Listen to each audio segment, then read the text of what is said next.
Right. Okay, friends. Chalo.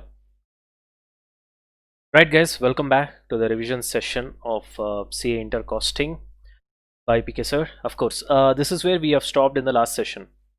Now, again, I forgot just before we get to the news session, I'll just go through the comments you guys have made.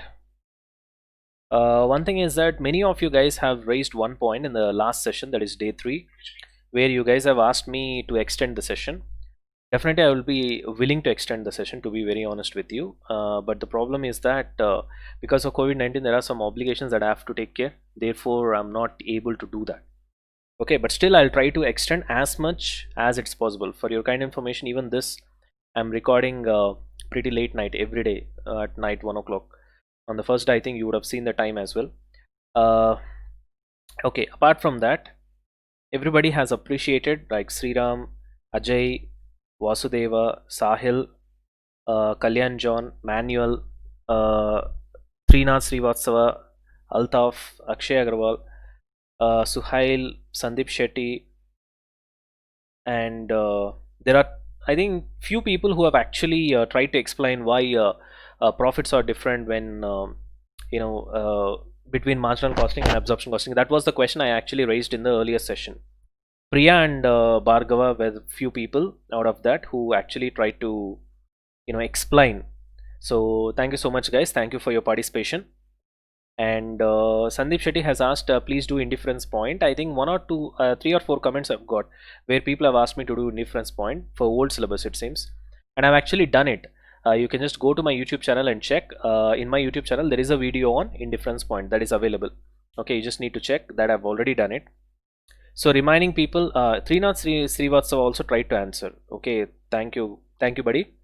And apart from that, Manuel Royson also tried to answer. Reminding people, they've clearly requested me to extend the session. That I'll be taking seriously. I'll be going with that, although I explained you the reason for the same. And that's it, guys. So thank you so much for participation. I hope in fact, I've kept the comment also because I wanted students to actually appreciate the same. So I've kept a comment encouraging people to actually write the reason why marginal costing profit is different from absorption costing profit. Okay, anyway, see, if you try a bit, it really helps you in understanding. I'm really telling you. See, all the knowledge that I've got right now, it's not like my faculties have taught me. In fact, 80% is something that I've tried to develop on my own. So that thinking process is something that's very important. Okay, I can just be the guy who can teach you how to drive a car. I can't be your driver for the lifetime. I don't know how many of you are able to understand the depth of this sentence, but those who have understood, you will definitely rock a lot of things in your life. Okay, so therefore, these small things where I ask you to participate, and I'm not expecting a right answer. Please try to understand. When I ask you to participate, I don't expect a right answer. I never judge you whether your answer has been right or wrong. I just want you to participate. So the only thing is how serious you are, and how much you are willing to think. Okay, and how much you are willing to let your mind think. So that's way. See, trying itself is a success. I don't know how many of you are able to understand that. Whether your answer is correct or wrong is secondary for me. I'm not giving priority to that. The priority for me is whether you have participated or not. That's it. There ends the matter. Okay, right, guys. Anyways, just a second, guys.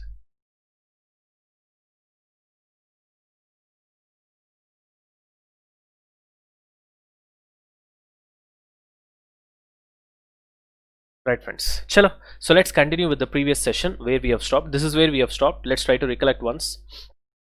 So we started with the difference between marginal costing and absorption costing. So marginal costing versus absorption costing. The first thing is marginal costing is used for decision making, whereas absorption costing is just used for external reporting purpose, just like cost records and all that. And marginal costing is a technique, absorption costing is a method. Then we try to prepare income statement as per marginal costing and absorption costing without stock. So you guys can see the income statement over here, obviously. So as per marginal costing, you consider variability of a particular cost and you ignore the functionality of a particular cost, and therefore the income statement looks this way, where from sales we reduce variable cost, you get contribution, we reduce fixed cost, you get your profit. Whereas when it comes to absorption costing, you consider functionality of a particular cost and you ignore variability of a particular cost, and that's the reason you get the pro forma this way. Nevertheless, in both the cases, even though the pro forma is different because of different purpose of creation of income statements, in both the cases you reduce the same number of costs. That's what I've told you in the last session as well, and we have proven it as well. So here also you have got 8 items of cost, here also you have got 8 items of cost. From that we have arrived at a conclusion that profit under marginal costing will be equals to profit under absorption costing, provided there is no stock. So that is the reason initially we did not take stock into consideration, okay, when we prepared the income statement. That was the reason.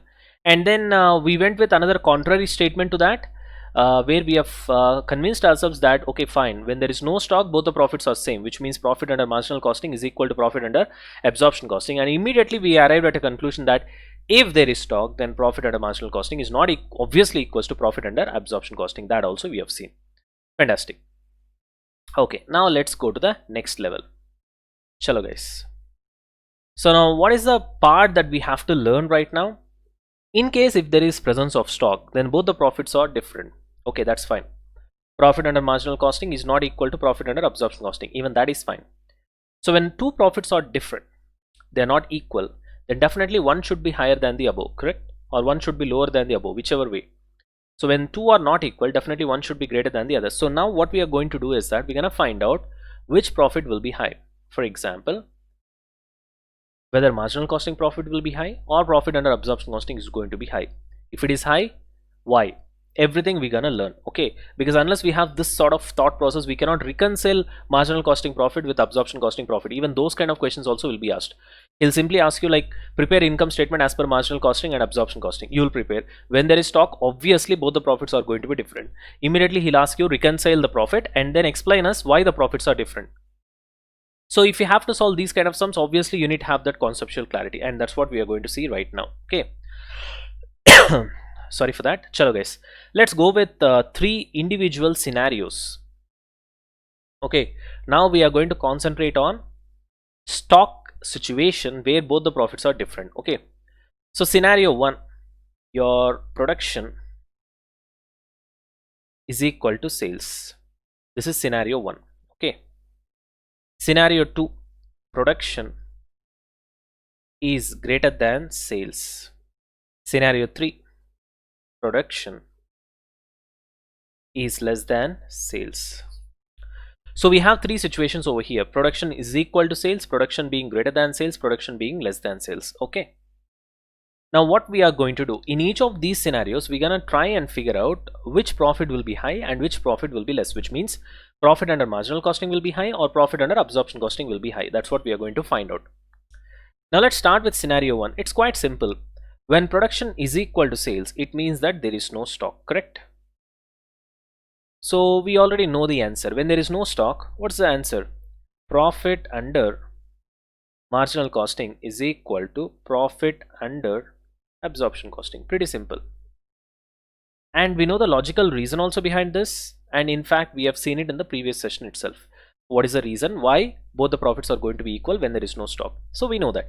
So nothing much to discuss over here. So when production is equal to sales, virtually there is no stock. So when there is no stock, obviously both the profits are going to be what? Same. Now the next thing is, when production is greater than sales, what does it imply? It implies that you have net closing stock. Please give due importance to the word net. I'm gonna go lot, what can I say? I'm gonna go in depth with respect to this particular concept. Why? Because that much is necessary to solve all the problems that has been given in your ICA study material. I see most of the students, they just tend to by heart. Okay, this is the way we have to solve a sum when there is a MC versus AC, that is marginal costing versus absorption costing problem. And this is so important because you can get a direct 16-mark question from that. Are you able to understand? So it's really important.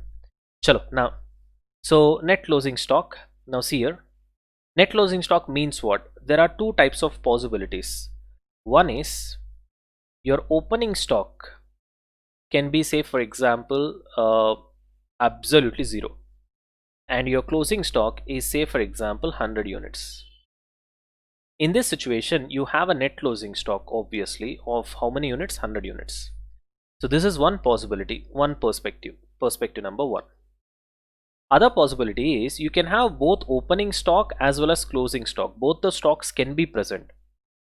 but closing stock in number will be greater than opening stock in number. For example, let's say closing stock is 120 units and opening stock is 50 units. In that case, what happens eventually? There is a net closing stock of how many units? 70 units. Okay, so whether it is this perspective, that is perspective 2, or it is the first perspective, that is perspective 1, in both the cases there is net closing stock. In both the cases there is net closing stock. So when there is net closing stock, automatically your production will be greater than sales. This is what you have to understand. Beyond that, we'll see later. Right now, this much of understanding is enough. Now, you people tell me what's going to happen in situation 3 when production is less than sales. Obviously, you'll be having net opening stock. Correct? So what do you mean by net opening stock? Again, two perspectives or two possibilities are there. Possibility number 1, possibility number 2. Possibility number 1, your opening stock alone will be present. Let's say it is around 100 units and your closing stock will be absolutely 0. So in that case, there is a net opening stock of how much? 100. You got the point? And coming on to possibility 2, so you have opening stock over here. Let's say it is around 120 units and you have closing stock which is around 50 units. So in possibility 2, what happens? Both opening stock and closing stock will be present, but opening stock in number will be greater than closing stock in number. Okay, so thereby you got your net opening stock of how much? 70. Got the point? So these are all the three situations that you guys need to understand first of all. Okay, right guys? So situation number 1, your production being equal to sales, so therefore there is no stock, which means obviously profit under marginal costing is equal to profit under absorption costing. Quite a bit simple. Situation 2, your production is greater than sales, which means there is net closing stock, and net closing stock means you need to understand them from two perspectives. Perspective 1, your opening stock will be absolutely 0 and there will be only closing stock. In that case, net closing stock will be 100 in this case. And another possibility is that both opening stock and closing stock will be present, but closing stock in number will be greater than opening stock in number, thereby there will be net closing stock.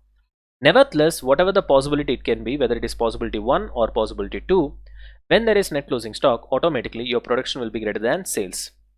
Coming on to third scenario, production is less than sales, which means you have sold more than what you have produced. Now, how is that possible? Obviously, there should be opening stock, that is stock carried over from the previous year. So only when you have stock carried over from the previous year, then current year production plus stock carried over from previous year will be your sales. Only in that case, sales will be greater than your production. So in that case, again, two possibilities are there, possibility 1 and 2, where in possibility 1 only opening stock is present and closing stock is absolutely 0. In possibility 2, both opening and closing stock will be present, but opening stock will be greater than closing stock in number. So that is what we have seen literally over here. Got it, guys? Sure. So now we're gonna continue from here. I hope this is clear for you guys, right? Fantastic. Okay, now come back here. This notes I've written earlier, only the numbers have got changed, but anyway the concept is going to be same. Okay, now what is our ultimate target right now? In case 2 and case 3, case 1 though it's closed because both the profits are going to be same.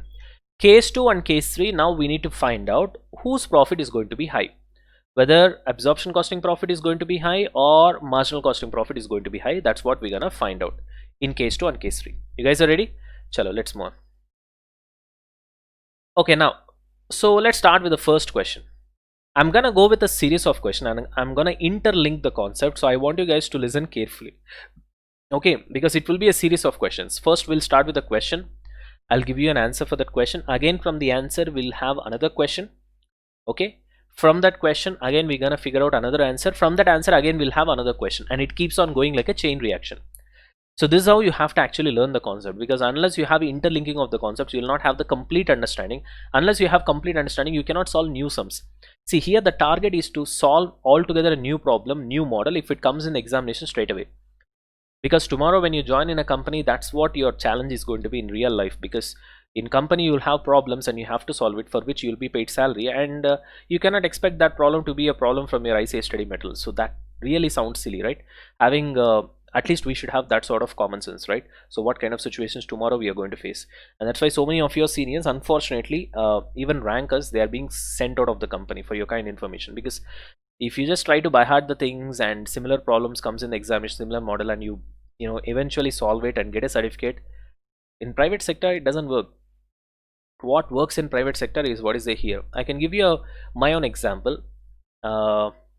So I've written this UPSC exam, that is assistant director cost. In that exam, out of, if I'm not wrong, I'm not absolutely sure about the numbers, but thousands of CAs and CMAs have written all over the country.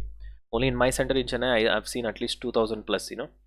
So in that, eventually I topped the exam out of the entire country. Out of that, now there I was not a ranker in CA final. I just passed with 55%. But then how was I be able to possible? Because the considering the sheer number of qualifieds I've written the exam, it's as if I've got rank, single digit rank twice. But that was possible. Why? Because all the questions that was asked in the examination were totally new. It was not there from your ICA study manual or practice manual or nowhere. And that day I've figured out that what really matters is the knowledge that you have got, not the ranks. Rank also matters, provided if it is out of your pure knowledge. So when you're solving a question in the examination which has already been done, a model which has already been solved, it means that question paper is leaked, right? You haven't thought anything new, right? So you have solved a problem. For example, this particular problem, now yesterday we have solved a problem and that same problem comes in the examination. What that, I mean, ultimately you did not use your brain because you already know the question, you already know the answer. Somebody has given you the answer, you just practiced it and you have reproduced, you know.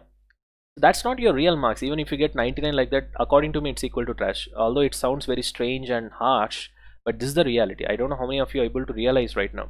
Tomorrow you see, just simple logic, you think, you go to a company, you go to a decision making profile, and there you'll get a problem. You have to solve it in a manufacturing company. Will you get a problem from your study material, or you'll search for a similar model? Just think over. You'll understand what I'm telling you is harsh reality. Okay, so what I would rather advise you guys is better concentrate on skills, better concentrate on subject, better concentrate on knowledge, wisdom. Even though you pass with 55% also, kuch farak nahi padta. Even all India first ranker can't stand in front of you. Let me tell you, based on my personal experience, I'm telling you this. Are you able to understand? That is the point. So skill is what ultimately matters, and your focus should be on that, not on marks. Marks will automatically follow. If it comes automatically, chalta hai. Are you able to understand? For that, we need not go for shortcuts and all these things. You know, that's my opinion. Some of you might agree, might disagree. It's okay, but this is the reality. Okay, chalo. Anyway, so let's achieve that excellence. Let's achieve the skill, and it is pleasure to achieve the skills. You know, the process of achieving it is so entertaining. Okay, so let's learn that. Okay, let's start with the first question. Why profits are different? So obviously that should be the question. You know the answer. Because of presence of stocks. Because if there are no stocks, obviously profits are same, right? Because we have seen that in case 1. So the profits are different only because presence of stocks, right? That's question number 1. Now from this we'll create another question. So what is the second question? Why presence of stock is affecting the profit? Correct? See, first you have asked me a question, why profits are different. My answer was very simple. Stocks are present, that's why profits are different. Your marginal costing profit is not equals to absorption costing profit. That's fine. So immediately my spontaneous next question will be what? Okay, why presence of stock is affecting your profit? Because stocks are present, you are saying profit is different. That's fine. Now why is it making your profits different? So we have the answer over here. Because stocks are valued differently under marginal costing and absorption costing systems. Under marginal costing system, the stock will be valued in a different way.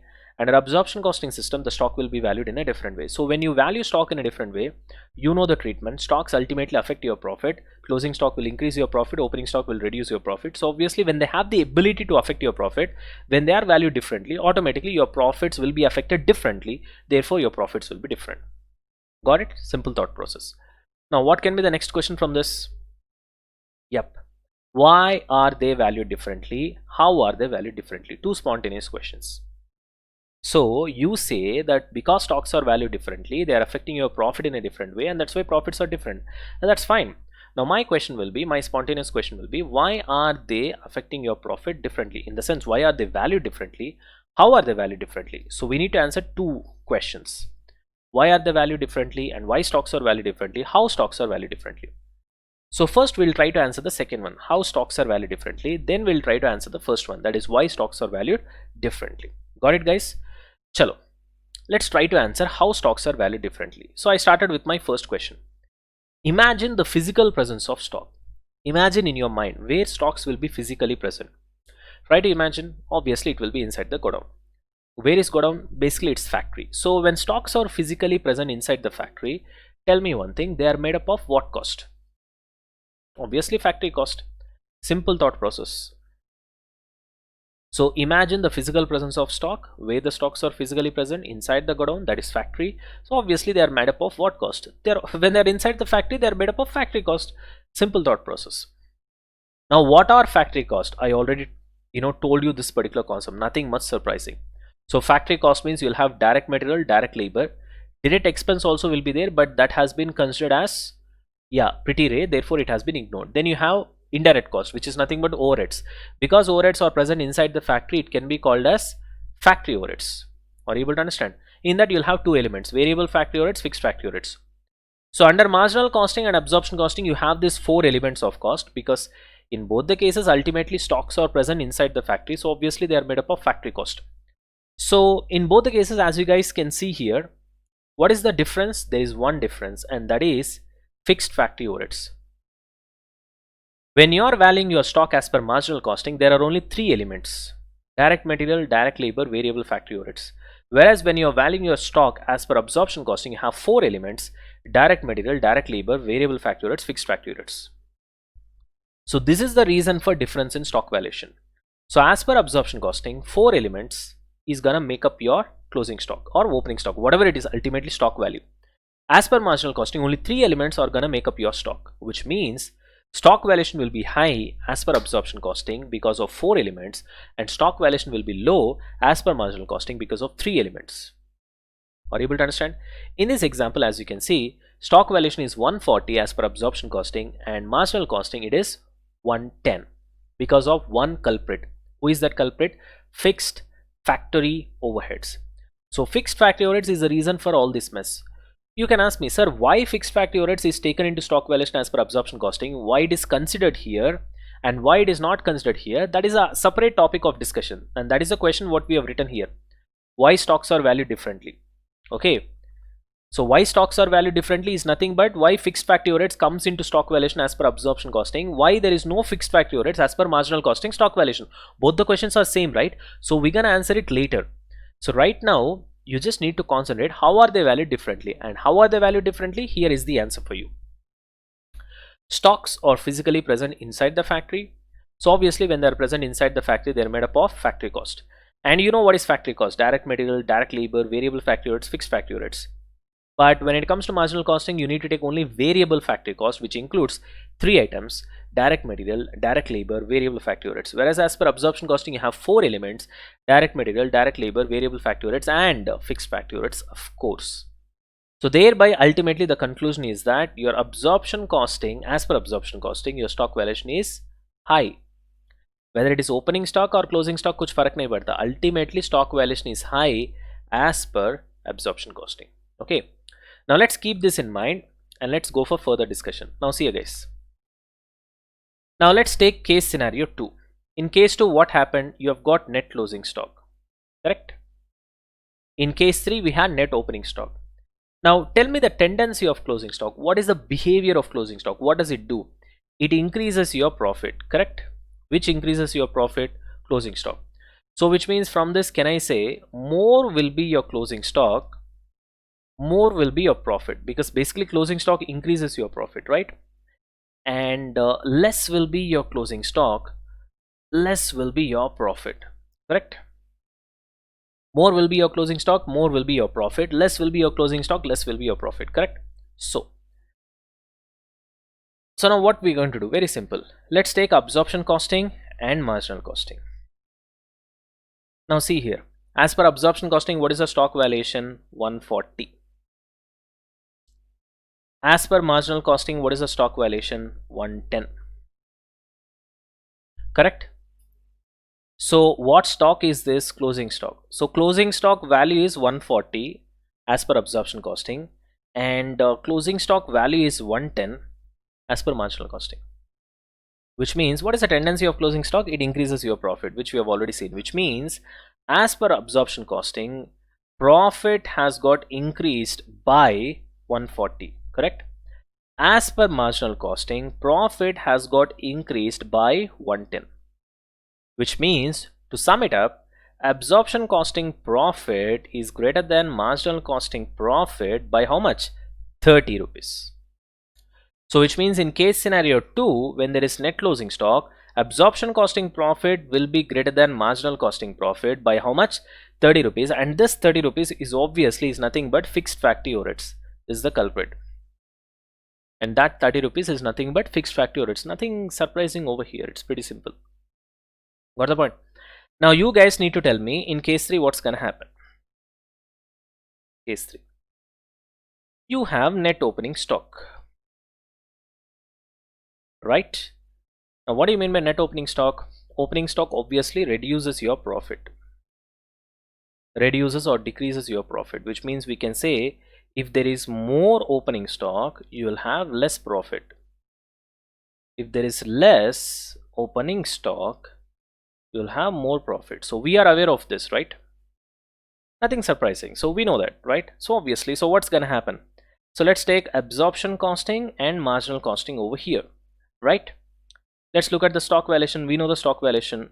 See, whether it is opening stock or closing stock, ultimately stock valuation is 140 and 110. It's not gonna change. So 140 for absorption costing, 110 for marginal costing, correct? And this is what stock? 140 valuation, opening stock in both the cases. And for your kind information, what is the tendency of opening stock? Reduces your profit, which means profit has got reduced by 140 as per absorption costing, and profit has got reduced by 110 as per marginal costing, which means to sum it up, marginal costing profit is greater than absorption costing profit by how much? 30. Why? Because here profit has got reduced by 140, here profit has got reduced by 110, which means this profit will be greater than this profit, simple, because the reduction is less. Got it? That's it. So what is the final summary? When there is closing stock, absorption costing profit will be high by how much? To the extent of fixed factory overheads present in stock. Coming on to case 3, when there is opening stock, whose profit is going to be high? Marginal costing. Why? Because of fixed factory overheads. To what extent? To the extent of fixed factory overheads present in the stock.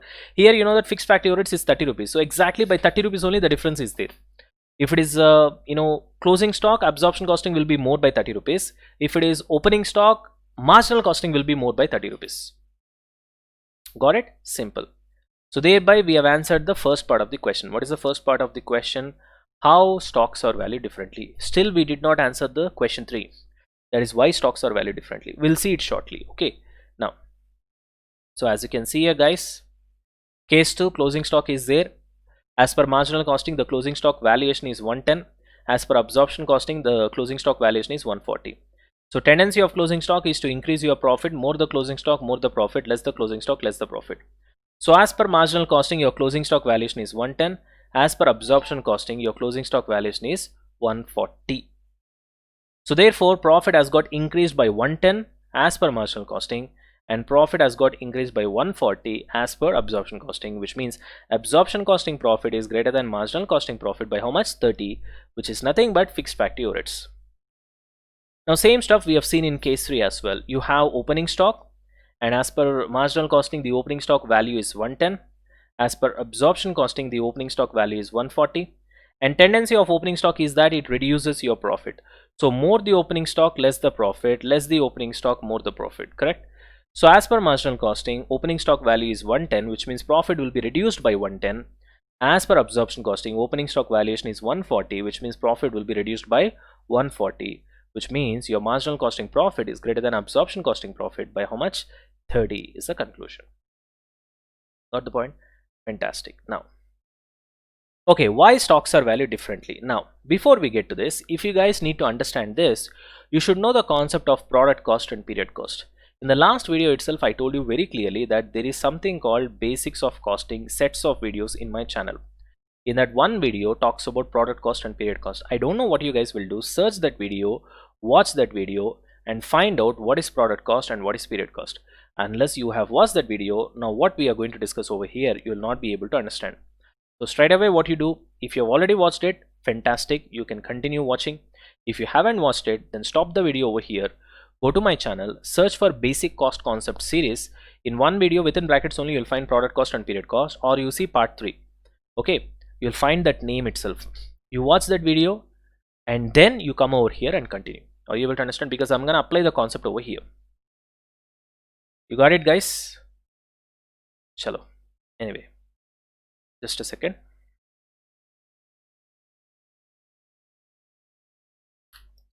Right, friends, I hope you guys have watched the video. Then let's continue. Just a second.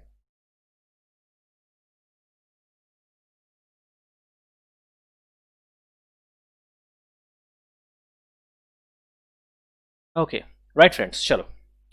So why stocks are valued differently? Already we have answered how stocks are valued differently. Now we're gonna answer why stocks are valued differently. Why are they valued differently? Because fixed factory overheads, that is the culprit, is treated as product cost as per absorption costing system, whereas the same fixed factory overheads is treated as period cost as per marginal costing system.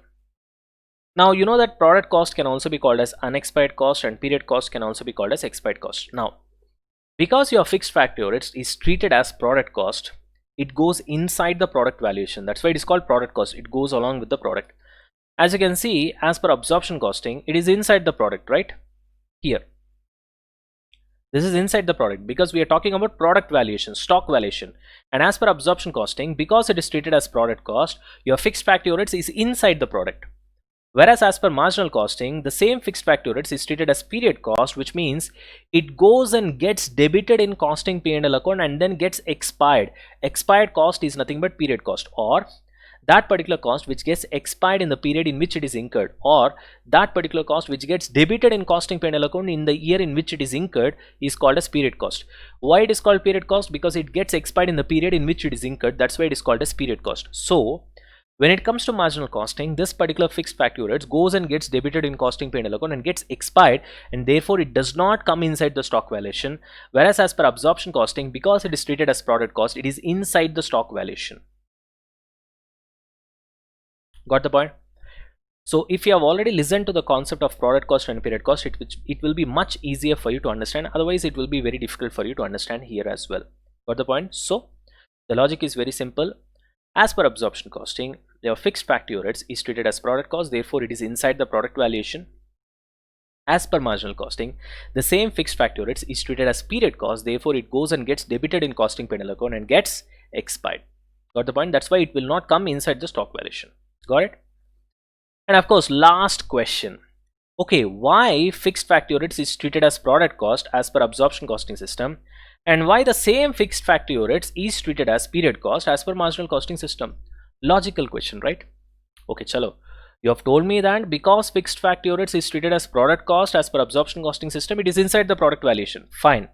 Because fixed factory overheads is treated as period cost as per marginal costing system, it goes and gets debited in costing P&L account and gets expired. Fine.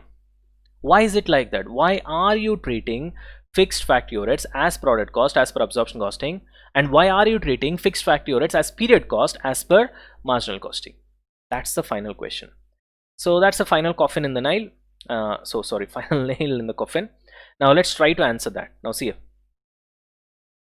As per marginal costing system, what is the purpose? The purpose is to take decisions. When you are taking decisions, is fixed cost relevant? No, it is irrelevant. Why? Because it remains constant irrespective of your decision. Whether your decision is yes or no, fixed cost remains the same. Therefore, it becomes irrelevant for decision making. And the purpose of marginal costing is to take decisions. Therefore, because it is irrelevant, it has to be considered or ignored. Fixed cost has to be ignored. Therefore, you ignore it by treating it as period cost as per marginal costing. So that's the whole story. So the final conclusion is, as per marginal costing, the purpose of the chapter is to take decisions. So when I take decisions, fixed cost is irrelevant. So when it is irrelevant, I have to consider or ignore it. I have to ignore it. Now, how do I ignore it? By treating it as period cost. And that's the reason I treat it as period cost. Because I know that it is irrelevant and I want it to get ignored, and I ignore it by treating it as period cost. You understand the logic? This is how everything has been created. Got it? Fantastic. Now coming on to absorption costing system, here I don't take any decisions, I just report it. So when I report it, I just report everything. So I just need to report everything. So I don't ignore something, I don't consider something. Therefore, no need to ignore your so-called fixed cost, and therefore everything will be considered. And that's why your fixed factory overheads is treated as product cost as per absorption costing system, because you just consider everything. There is no need for you to ignore something. Whereas when it comes to marginal costing, you are taking decisions. So obviously you have to consider something and you have to ignore something, because some costs are relevant, some costs are not relevant. So fixed cost obviously is not relevant, so it has to be ignored, and you ignore it by treating it as period cost. Got the point, guys? So this is the whole story of marginal costing versus absorption costing. Okay, right, you guys can just pause the video and take the notes, because you don't find it anywhere. Is that clear? So got it, guys? Right, just a second.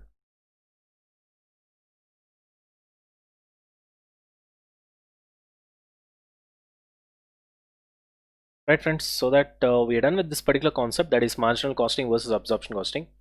Let's move on to the next concept, that is concept of absorption. This is also very important, guys, because our intention is to solve a problem from your study material. I think it is there in page number 12 out of, yeah, page number 12 in your marginal costing in your study material. Okay, so to solve this particular problem, you need to learn this concept as well. If you just know marginal costing versus absorption costing, it's not sufficient. You also need to know concept of absorption, and that is the reason I'm covering this as well. Okay, chalo.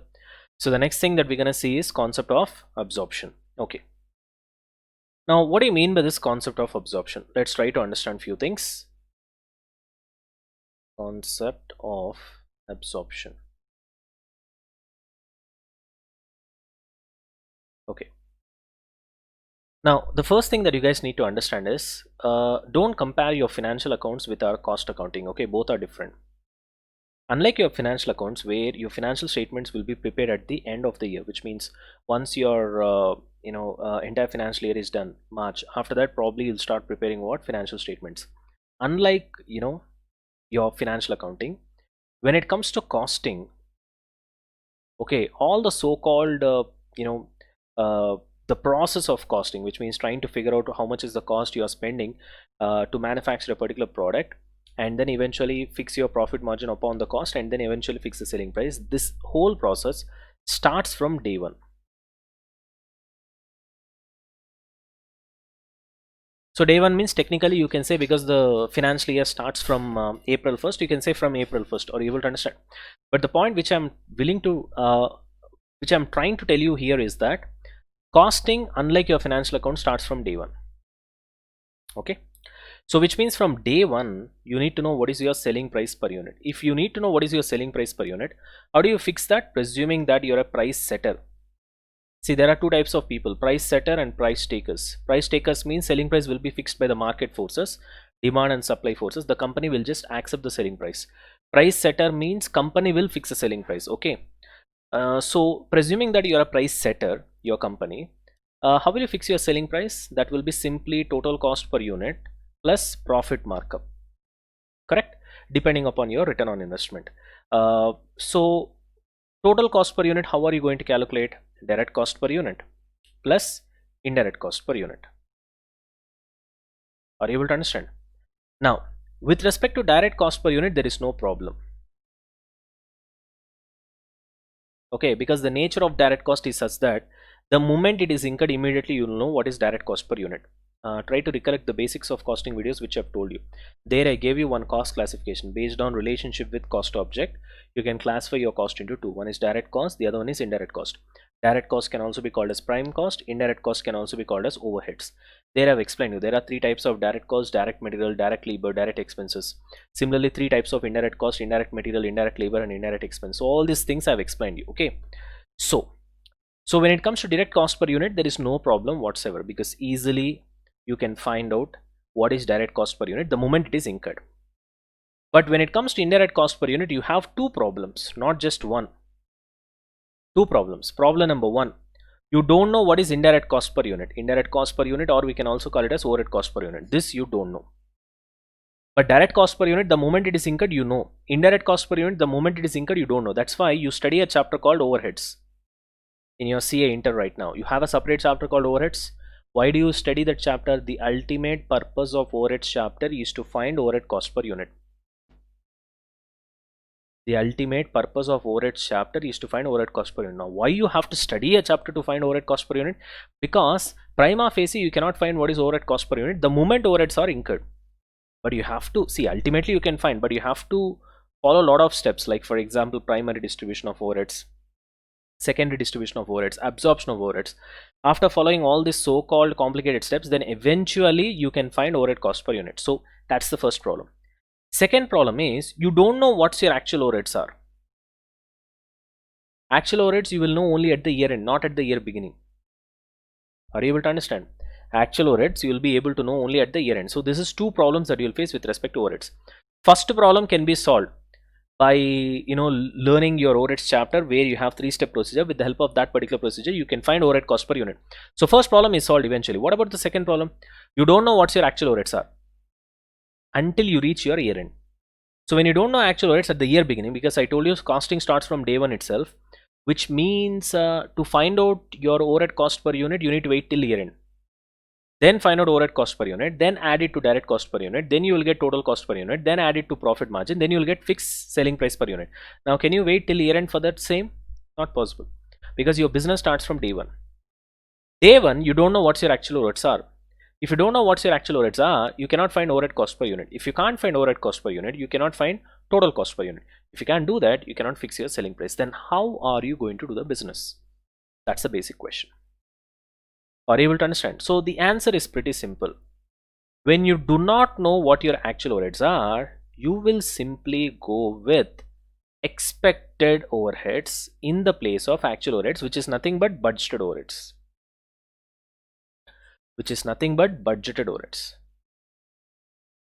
When I don't know what my actual overheads are, what is the only choice that I'm left over with?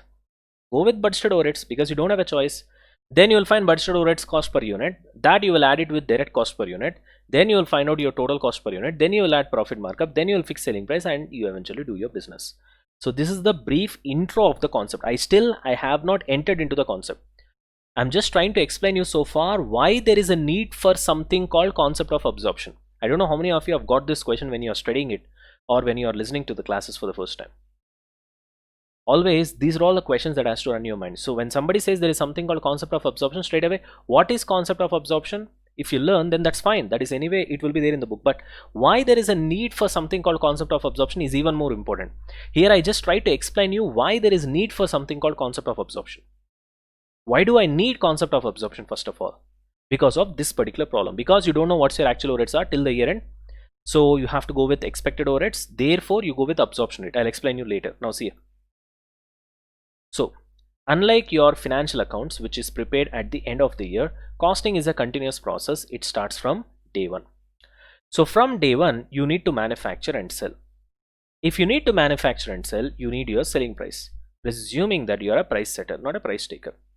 So you need to fix your selling price, then you need to know your cost as well as profit. Profit you will fix it based on your return on investment. Now when it comes to cost per unit, which eventually you need to calculate to fix your selling price, it has got two components. One is direct cost per unit, other one is indirect cost per unit. Direct cost per unit is easy to calculate. There are no complications, no issues. Why? Because the moment it is incurred you can calculate. We have seen this in basics of costing video. Okay. When it comes to indirect cost per unit, as I have told you, we have two problems. One, you do not know overhead cost per unit. This is why in your CA Inter you have a chapter called overheads to find overhead cost per unit through 3 steps, of course: primary distribution, secondary distribution of overheads, and the third step is absorption of overheads. The second problem is you do not know what your actual overheads are. You will know it only at the end of the year. So basically you don't know actual overheads at the year beginning, correct? When I say you can know it only at the end of the year, which means what is the logic? So basically you don't know actual overheads at the year beginning. So when you don't know actual overheads at the year beginning, you cannot find overhead cost per unit, which means there is no question of total cost per unit, which means there is no question of selling price fixation, which means you can't do business in a normal way. So what is the solution for the same? Go with expected overheads. Expected overheads is nothing but budgeted overheads. So find out budgeted overheads cost per unit, which is nothing but indirect cost per unit. This is nothing but indirect cost per unit. Okay, add that with direct cost per unit, you get your total cost per unit. Add your profit markup, you get your selling price. Tada. Okay, got it guys? Fantastic. Okay, now let's go for concept of absorption. Okay, now listen carefully, guys. Basically, there are three types of overheads: budgeted overheads,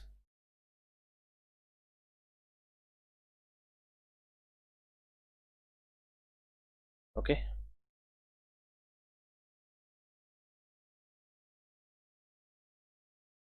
absorbed overheads, actual overheads. So basically, you guys have got three types of overheads, okay? Budgeted, absorbed, actual. You got it, guys? Chalo. Now, okay, now your year is about to start. Still, it has not yet started. Still, April 1st has not come. So what you will do initially, you will calculate your budgeted overheads.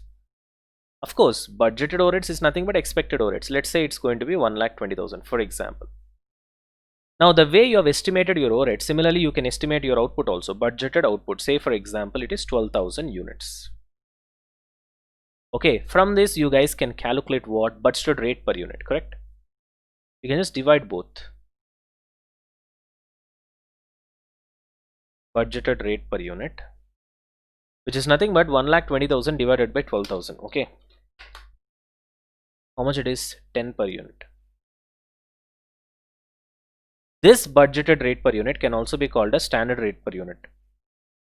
This standard rate per unit can also be called as absorption rate. This absorption rate can also be called as recovery rate. This recovery rate can also be called as predetermined rate. All are nothing but the same. So you got 5 names over here. So this 10 rupees per unit which we have calculated here can also be called as budgeted rate, or it can also be called as standard rate, or it can be called as absorption rate, or it can be called as recovery rate, or it can be called as predetermined rate. Now please do understand what we are discussing right now is overheads chapter. Actually this should be dealt as part and parcel of overheads chapter, but we are dealing it right now here because we have a problem in your study material based on marginal costing versus absorption costing and concept of absorption. So therefore I'm covering it here itself. So which means when we go to overheads chapter, eventually I'll not be covering this particular topic. Got it? Okay, now this is how you have calculated budgeted rate per unit. Now please try to understand there is no rule that it has to be a budgeted rate per unit only. It can be anything. Try to recollect your overheads chapter. There are 6 different types of overhead absorption rates.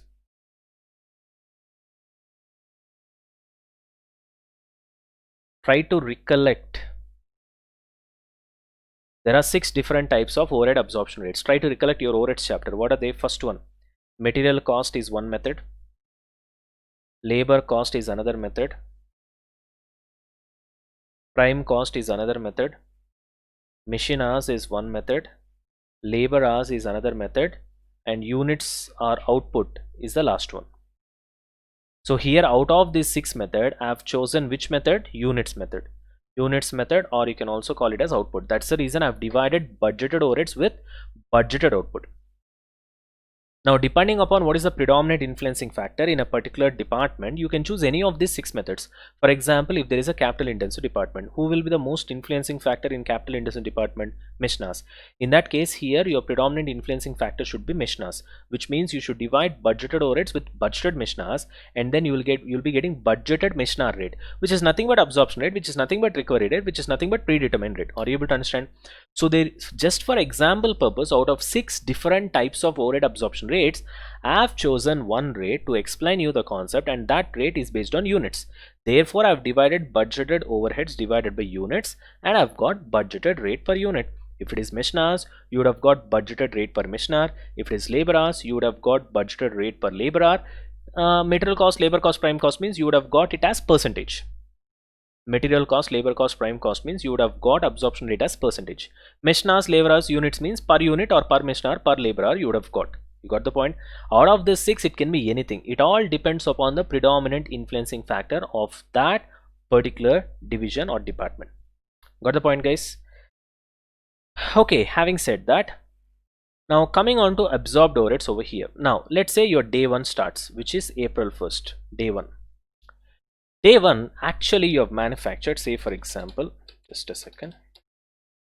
Okay, 50 units. Per unit, you will observe overhead of how much? 10, which means you would have observed how much? 500. This is day 1. Day 2, let's say you manufacture 60 units, into 10 rupees per unit will be the absorption, 600. Day 3, let's say you manufactured 40 units, 40 into 10, 400 will be the absorption. Like that, you will continue this for how many days? 365 days. Now after 365 days, let's say your actual output, actual production is, say for example, 11,000 units. Are you able to understand? Into, what was your absorption rate? 10, which means 1,10,000 is what you have observed. This 1,10,000 is nothing but observed overheads. You can also call it as standard overheads, or you can also call this as recovered overheads. Absorbed overheads, standard overheads, recovered overheads, anything is fine. Okay, now that 365 days has got finished, which means you have come to year end. So once you have come to year end, you know what your actual overheads are, correct? So let's say your actual overheads are at the year end, okay, 13 lakhs. Are you able to understand? So actual overheads is 13 lakhs, which means actually you should have debited 13 lakhs in your costing P&L account, whereas you have debited only how much? Okay, 1,10,000. Sorry, it is not 13 lakhs, 1,30,000. Okay, 1,30,000. So you should have actually debited 1,30,000 in your costing P&L account, because that is the actual overheads, whereas you have debited only how much? 1,10,000, which means the difference between these two is nothing but under or over absorption. In this case, you should have debited 1,30,000, whereas you have debited 1,10,000, which means there is under absorption or under debit of how much? 20,000. Under absorption of how much? 20,000. Now, what I mean by this under absorption, I should have debited 1,30,000, whereas I've debited only 1,10,000. Got the point? Which means I've debited 20,000 less. Therefore, 20,000 is under absorption. Because of this, what happens? Because you have debited 20,000 less, your profit would have got increased by 20,000, correct? When you debit an expenditure by 20,000 less, your profit will increase by 20,000, correct? Is it a correct profit or wrong profit? The profit which has got increased by 20,000. Is it a correct profit or wrong profit? Wrong profit. To rectify that, what you have to do? Reduce it, because falsely it has got increased. So you got to reduce it, right? Which means under absorption should be reduced.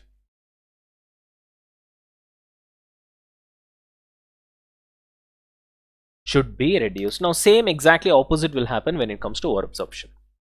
You got the point, guys? Chalo. That's what I've written over here. Same stuff. So as you can see, 3 types of overheads: budgeted overheads, absorbed overheads, which can also be called as standard overheads or recovered overheads, and actual overheads. Same stuff, budgeted overheads divided with budgeted output per unit, 10 rupees per unit. Budgeted rate can also be called as standard rate or absorption rate or predetermined rate or recovery rate. As I told you, here I've used only one method. There are 6 methods actually. I've written all the methods over here. And every day, with respect to the number of units that you are manufacturing, you will multiply with 10. And finally, you will get your observed overheads, and observed overheads will be compared with actual overheads, and then you will get under or over absorption. Another one important point which you can observe over here is the difference between budgeted overheads and observed overheads is volume. Because as you can see here, how did you get your observed overheads? 13,000 units into 10. How did you get budgeted overheads? 12,000 units into 10. 12,000 units into 10 is 1,20,000. 30,000 units into 10 is 1,30,000. In both the cases, which is common? 10 is common, which is budgeted rate is common. So the difference is units. Here it is 12,000 units, here it is 13,000 units. Therefore, the basic difference between budgeted overheads and absorbed overheads is volume. Therefore, the basic difference between budgeted overheads and absorbed overheads is volume. That is another important point that you got to learn. You got it, guys? I hope this is fine. Chalo. Now you guys can revise the same. We'll go for the problem. We'll finish off the problem. Okay. I'll just give you a minute. Revise it faster. This particular concept, as well as what is that? Concept of marginal costing versus absorbed costing. If you guys are ready with it, we'll go for the problem.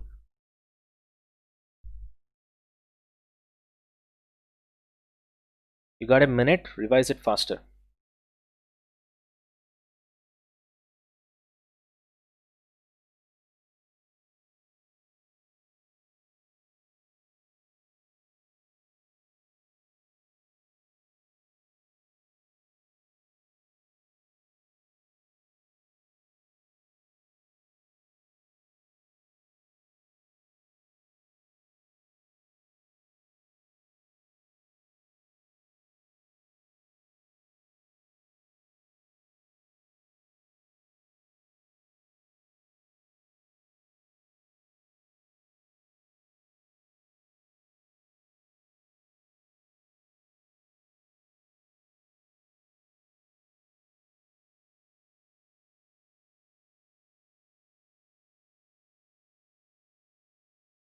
Done with your revision, guys?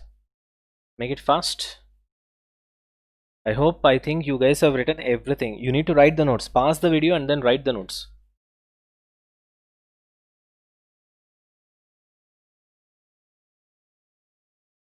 Or once you have watched the video, then you can write it as well.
Done, guys?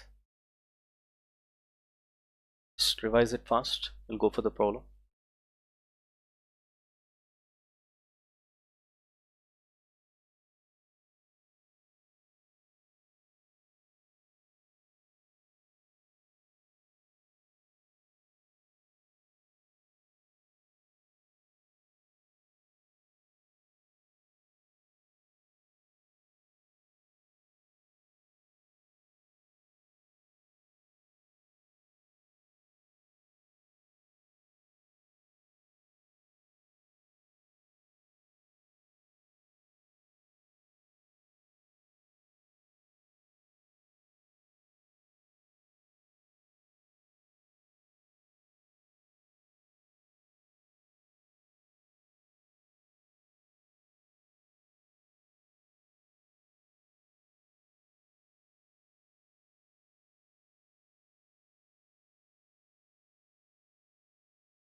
Done, guys? Sure. So let's go for the problem. I want you guys to take your study material. I hope all of you will have it. Otherwise, go to the website and download.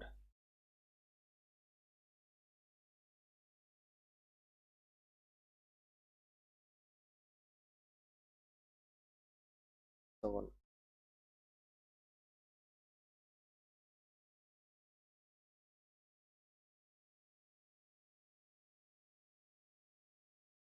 Okay, take illustration one. I think so. It's the same one. Take illustration one, guys.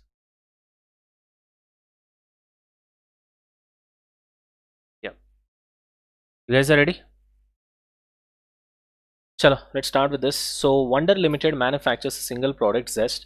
The following figures relate to Zest for 1 year period. Okay, we got two activity levels over here, 50% and 100%. Sales and production in units is 400 and 800. Okay, sales 8 lakhs, 16 lakhs. Production cost is nothing but manufacturing cost, or you can also call it as factory cost. Okay, variable factory cost is given, fixed factory cost is given. Okay, selling and distribution cost is given, variable and fixed. Ho gaya. So there is no administration cost then.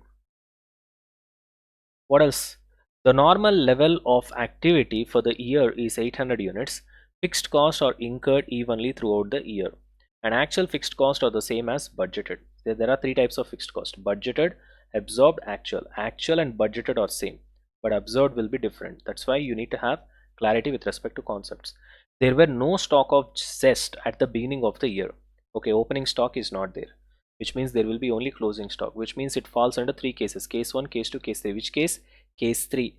In case 3, sorry, case 2. In case 2, I gave you one possibility where opening stock will be 0 and there will be only closing stock. This falls under that category. So in the first quarter, 220 units were produced and 160 units were sold. So you got your closing stock. Required. What would be the fixed production cost absorbed by Zest if absorption costing is used? So you need to calculate absorbed fixed cost. What would be the under or over absorption during the period? What would be the profit under absorption costing? What would be the profit under marginal costing? See, this question is basically simple, provided if your conceptual clarity is too good.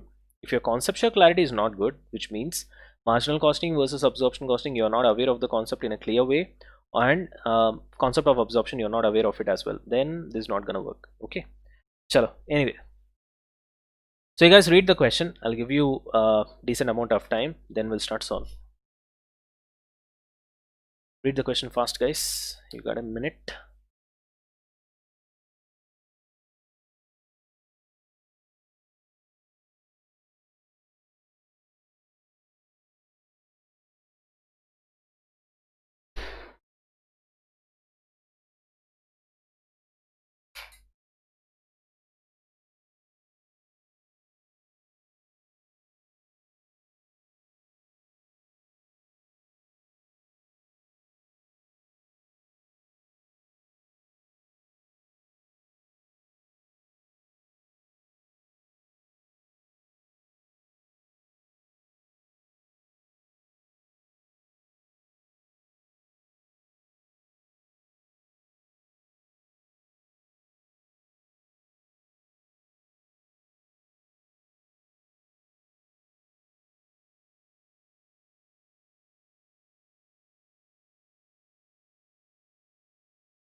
Done with the reading, guys, till here?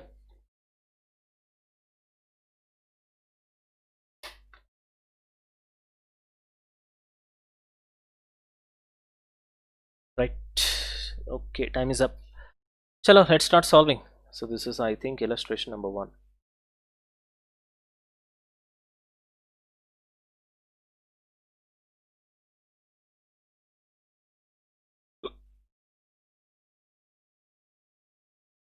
Illustration 1. Okay, let's have a look into the question. First one he has asked is compute the fixed production cost absorbed by Zest if absorption costing is used. So we need to calculate. This is the first one, correct? Yeah. Absorbed fixed cost is equal to, very simple, we already know, actual production into absorption rate. Correct? As you can see here, how did I calculate absorbed overheads over here? Totally 11,000 units is what actually you have produced. You multiply that with 10, which is nothing but absorption rate. So if you know that, you can easily get the answer. Now look at your question. Do I have my actual production? What is your actual production?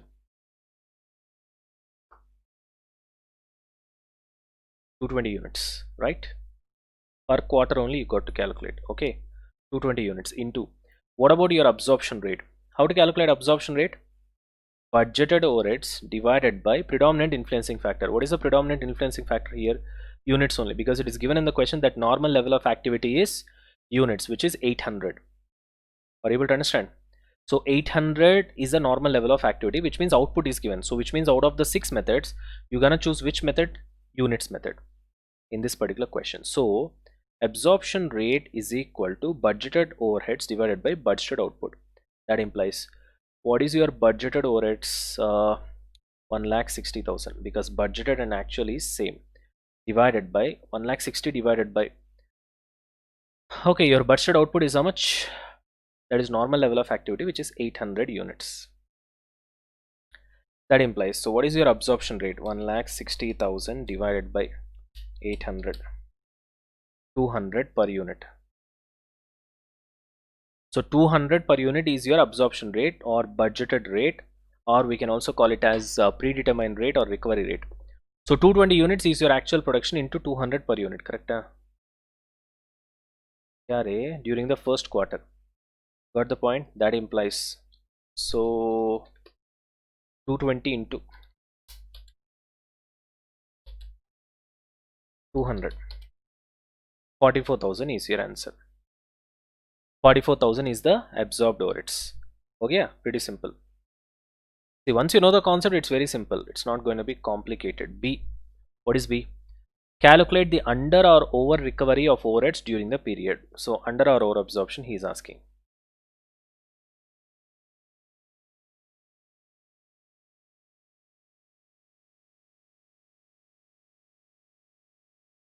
So he's asking you under or over recovery of overheads during the period. Correct?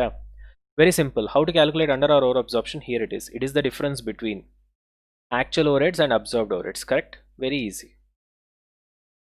So actual overheads and absorbed overheads difference. Very simple. Absorbed overheads just now we have calculated. Kitna re? 44,000. Actual overheads is how much? He said actual overheads and budgeted overheads are same in the question. So what was your budgeted overheads? It is 1,60,000. But 1,60,000 is for the year. I don't want for year. I want this per quarter. So divided by 4. This is your budgeted overheads. So budgeted overheads per quarter is how much? 1,60,000 divided by 4. 40,000 per quarter. Okay. This budgeted overheads is nothing but actual overheads because it was specifically told in the question that budgeted overheads and actual overheads are nothing but the same. So which means your actual overheads will be how much? 40,000. So actual overheads is 40,000 whereas you have observed 44,000, which means 4,000 you have observed more. 4,000 you have observed more means obviously it is what? Over absorption. Or you can also call it as over recovery. Either way, both are nothing but the same. So over recovery of overheads is how much? 4,000. That is the answer for your second part of the question. Got it, guys? See, pretty simple. Okay, actual and observed overheads difference. So 40,000 is what is actual. You have observed 44,000. So 4,000 you have observed more. You can call it as over absorption or over recovery of overheads. Got it? Chalo, what else we have got after this? Calculate the profit using absorption costing. Okay, this is C, I think so. Calculation of profit using absorption costing. Okay, calculation of profit using absorption costing.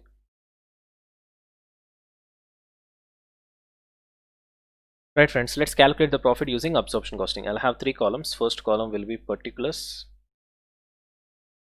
We can have computation column. Then we can have amount. Let's pick up the numbers from the question. Fatafat will do. Okay. Chalo, let's start. As usual, income statement, because you need to calculate profit as per absorption costing. So first I'll start with sales. How much is sales? You have got 160 units you have sold.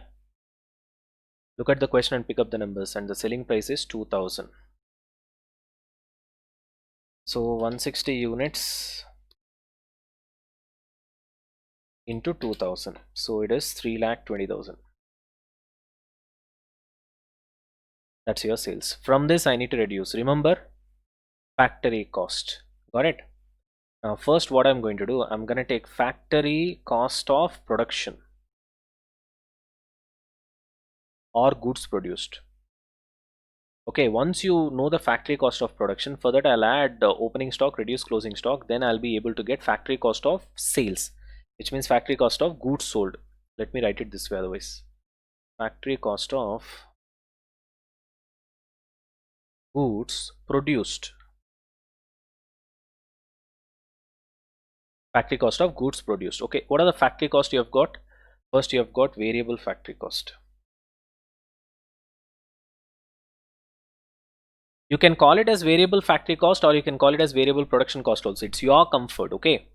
So don't be very stringent on that. Variable factory cost or variable production cost. Kitna re? So totally you have produced 220 units. Per unit the cost is 800. So 220 into 800. Okay. I'll write it in the inner column, 1,76,000. This is your variable factory cost. Okay. What else you have got? Next, fixed factory cost. That is also there. Or you can also call it as fixed production cost. So what about your fixed cost? How many units you have got? You got 220 units that has been produced. And per unit you will absorb how much? 200. 200 is the absorption rate, which is nothing but 44,000. You have calculated just now, you guys have forgot that. As per absorption costing, you will take only absorbed overheads. Absorbed overheads is nothing but 44,000. How did I calculate? 220 into 200. That's what I've written here. 220 into 200. Got the point? So now I'll be getting total cost of, or total production cost of goods produced.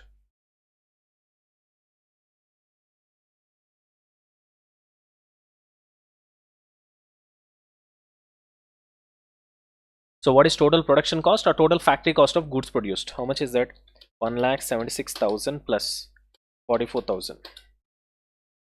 2,20,000. Okay, now you have got production. How can you find sales? See, because the logic is, when you have taken sales here, you have taken revenue of 160 units. When you have taken revenue of 160 units or sales of 160 units, from that you should reduce the cost of 160 units only. But here you have taken the cost of 220 units. Are you able to understand? So therefore what I have to do? Add opening stock is obviously, as you can see in the question, nil. Reduce closing stock. Now how many units of closing stock you have got? 60 units. Now the question is, what is the value of closing stock? 1000. How did you get 1000 as the value of closing stock? 800, which is variable factory cost, plus 200, which is fixed factory overheads. Try to remember the concept which I've told you. How will you value your closing stock as per absorption costing? Direct material, direct labor, variable factory overheads, fixed factory overheads. Direct material, direct labor, variable factory overheads, these three put together we call it as variable factory cost, which is directly given as 800 rupees per unit. Fixed factory overheads is 200 rupees per unit. So all these four put together only you will value your closing stock. Correct? That's what I've done. Variable factory cost plus fixed factory costs. If it is marginal costing, then you will get only 800. You will not get 200. Absorption costing, you will get 200 also. Is that clear? So which means it's going to be 60,000. So it is nothing new, nothing surprising. It's the concept that we know. So once you reduce this, then I'll be getting cost of factory cost of goods sold. Factory cost of goods sold. So factory cost of goods sold, you need to reduce this closing stock, which means 2,20,000 minus 60,000. That is 1,60,000. Okay. So once you reduce sales minus factory cost, you'll be getting gross profit, which I've told you already. How much is that? 3,20,000 minus 1,60,000. 1,60,000, obviously. Okay, what else is left? Look at your question. So we have reduced cost of goods sold. We have selling and distribution overheads, right? Both variable as well as fixed. Let's reduce that. Minus. What do we have? Selling and distribution overheads. In that you have variable selling and distribution overheads. Kitna hai variable? 400 per unit sold. So it is 160 units you have sold into 400 per unit. So 160 units you have sold into 400 per unit. How much you get? 64,000. What else you have got? Fixed selling and distribution overheads. Kitna re? Per quarter you need to take. So 1 by 4 into 2,40,000. 2,40,000 is for the year. So 2,40,000 divided by 4. 60. You got the point? Okay. Now before you calculate profit, there is one thing that you guys need to do. Always remember this most important point. Whenever you prepare income statement or whenever you try to calculate profit as per absorption costing system, always remember one thing. There will always be under or over absorption of overheads. There will always be under or over absorption of overheads. Okay, so that we need to calculate over here. Now we already know that it is, if you can see, over absorption of overheads. We have already calculated, correct? Over absorption of overheads. How much is that? 4,000. Do we need to recalculate that again? No. Here already we have calculated 4,000. So 4,000 over absorbed means what? You should have debited 40,000, which is actual overheads, whereas you have debited 44,000, which means you have debited more. You have debited more means your profit would have got reduced. When your profit would have got reduced, correct profit or wrong profit? Wrong profit. So to correct it, I need to add it back, which means over absorption of overheads should be what? Added back. Got the point? To the profit. So in that case, what's gonna be your number? 1,60,000 is the gross profit minus 64,000 minus 60,000 plus 4,000. That comes around 40,000. So 40,000 is your net profit. Ho gaya. See how simple it is? Nothing complicated, nothing over here. Only thing that you guys need to remember is when you value your stock, you need to remember the concept. Okay, this is absorption costing. So I have to value my stock based on total factory cost. Total factory cost or total production cost or total manufacturing cost means variable plus fixed. So I took variable, which is 800, which is inclusive of direct material, direct labor, variable factory overheads, and 200 is fixed factory overheads. I've taken that. Game over. And then overall under absorption overheads already we have calculated. If you have not calculated, then you will calculate over here. So we have already calculated. I've just copy pasted the number. That's it. It's done.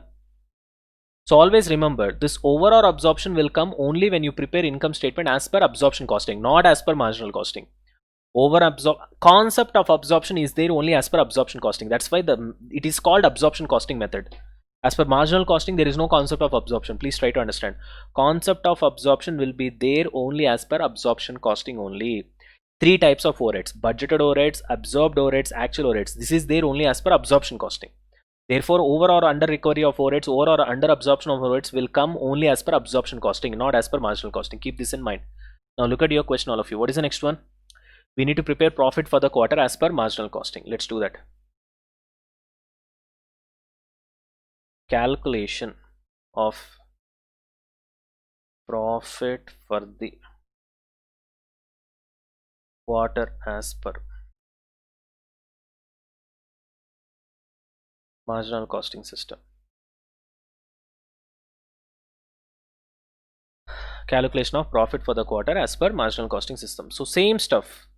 First you will be having particulars. Another column is computation. Then you have amount column. Okay. As usual, we'll be starting with sales. Kitna hai sales? Same stuff. 160 units into 2000 rupees per unit. Okay. I think already we have calculated. 16 to 32. 3,20,000. Okay. Then less. How do you prepare income statement as per marginal costing? Sales minus variable cost. Keep this in mind. Then you will get contribution, then minus fixed cost. So first I'll reduce variable cost of production. In other words, it is nothing but variable factory cost. Variable factory cost. Okay. Now what is your variable cost of production? It is 220 units into 800 per unit. 220 units into 800 per unit. Inner brackets I'll write 220 units into 800 per unit. 1,76,000. Ho gaya. That's it. This is variable cost of goods produced. Immediately you add opening stock. Now what about fixed cost? It will not come here. This is marginal costing. Fixed cost will be reduced separately. Immediately opening stock I'll add. Normally under absorption costing I'll add fixed factory overheads here. Then I'll total it up. Then I'll add opening stock. I'll reduce the closing stock. But here that's not the case because fixed factory overheads will come separately because this is marginal costing. And then I have to reduce closing stock here itself. Now how many units of closing stock you have got? Very simple. You have got 60 units because you have produced 220 and you have sold 160. So the difference is 60 into what is the valuation of closing stock? Direct material, direct labor, variable factory overheads, which means only variable cost of factory, which is 800. 200 will not come. Okay, so 60 into 800, 48,000 will be the stock valuation. You got it? So now I'll be getting variable cost of goods sold, variable factory cost of goods sold. Okay, so 1,76,000 minus 48,000, 1,28,000. This is variable factory cost of goods sold. Then what about this 1,76,000 variable factory cost of goods produced? Variable factory cost of goods produced. You have produced 220 units. 220 units cost it is, whereas you have sold only 160. 160 units cost is 1,28,000. 220 units cost is 1,76,000. That's why I've reduced what? Closing stock. Okay. Any other variable cost you have got? Variable selling and distribution cost. So what is variable selling and distribution cost? 160 units. This is what you have sold into 400 per unit. Correct? 64,000. Any other variable cost you have got? That's it. So total variable cost, let me write it over here. Total variable cost, which is 1,28,000, which is factory cost, plus 64,000, 1,92,000. Got the point, guys? 1,92,000. What is that? Total variable cost. Now you reduce that. This is capital B, variable cost. Revenue is capital A. Let's calculate contribution. Contribution. Capital A minus capital B. Sales minus total variable cost, which is sales is I think 3,20,000 minus 1,92,000. 1,28,000 is the contribution. Now from this we need to reduce fixed cost. What are the fixed costs you have got? Fixed factory overheads. Fixed factory overheads, or you can also call it as fixed production cost. Either way. How much is fixed production cost in the question? 40,000. Reduce this. Next, fixed selling and distribution cost. Okay, which is already we have calculated 60,000. It is here. The previous income statement, 1/4 of 2,40,000, which is 60,000. That's what I've written here. Okay, now you got your profit. So contribution is 1,28,000 minus 40,000 minus 60,000, 28,000. Okay, that's it. Anything else he has asked you in the question? That's it. You see, we have solved the problem from your ICA study material. Got the point, guys? So the point of intention is very simple, guys. Once you know the concept, it's very easy to solve. So from this, at least you should believe hereafter that every single chapter, no matter especially when it comes to costing, because this is a conceptual subject, you know the concept, you will play.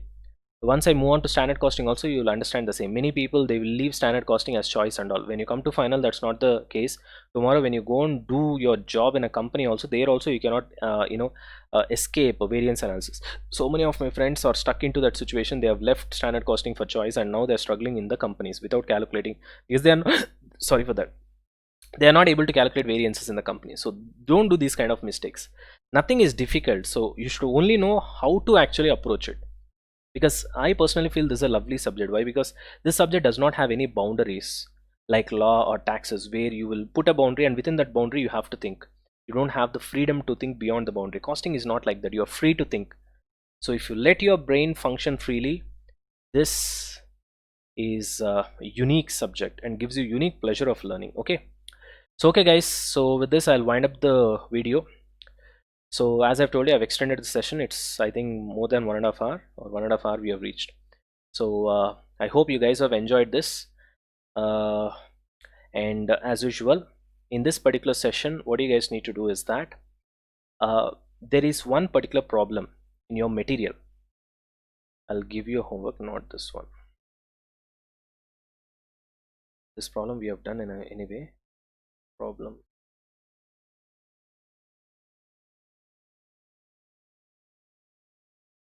Yeah, multi-product break-even analysis. Okay, I want you guys to do this sum. Okay, I'll try to do it in a different way as well. I don't know whether you guys will like it or not, but try to do this sum. And if you got any doubts in this sum, that is multi-product break-even analysis, you can ask me. You got the point? Or specifically you've got any particular problem which you find it a little bit difficult, you can just tell me. I'll try to put an audio message or something like that in my Telegram channel somewhere, because obviously we cannot solve each and every sum, because as you know, this rapid revision, that too it's less than 30 hours, so we cannot do anything because the regular class will be more than 150 hours. So I hope you guys can understand. But then what my intention was, I wanted to touch those areas where it's very difficult for you to study on your own. That was my intention. So once you watch the video, you like the video, definitely hit that like button guys, and subscribe to the channel, share the video, let more people know. These are all the small help that I expect from you guys. So I've put in a lot of efforts. Midnight, I'm not going for sleep. It's 1:30 if I'm not wrong. Right now it's 1 o'clock. So at 1 I'm recording so that I can play the class tomorrow morning. So that's the effort that we are putting from our side. So again, I have to wake up at 6 in the morning or 5 in the morning. So I want you guys to do this favor for us. Just like it. If you really love the class, if you love the concepts that we have undergone through this particular session, put it in the comment section how you feel about this class. I'll definitely read each and every comment. By this time you would have known it. Each and every comment will be read by me. And share the video to your friends. Let the people know, so that it will also help them. So anyway, that's the whole intention behind keeping the classes free, right? So when we have kept the classes free, our intention is that everybody should get an opportunity to watch the best quality lectures in the country. That's the whole intention. Okay, costing, it's like it's everything for me. I just love the subject, and you can see the difference in the kind of depth that I cover in the syllabus, because it comes out of love. So once you love the subject, automatically it will also love you back. So this kind of, it might feel like a little bit flimsy, filmy dialogue, but that's the reality. It's all about how honest you are with your subject. Okay, so definitely comment guys what you have felt, and that particular problem I want you guys to do it on your own, and then put it over here, the answer, and I'll see it, and I'll see how you guys have done. And with this, we are done with this particular chapter called marginal costing. In the next session we'll go with the new chapter. Got it guys? Share the video, subscribe to the channel, and of course don't forget to like. Yeah, thank you guys.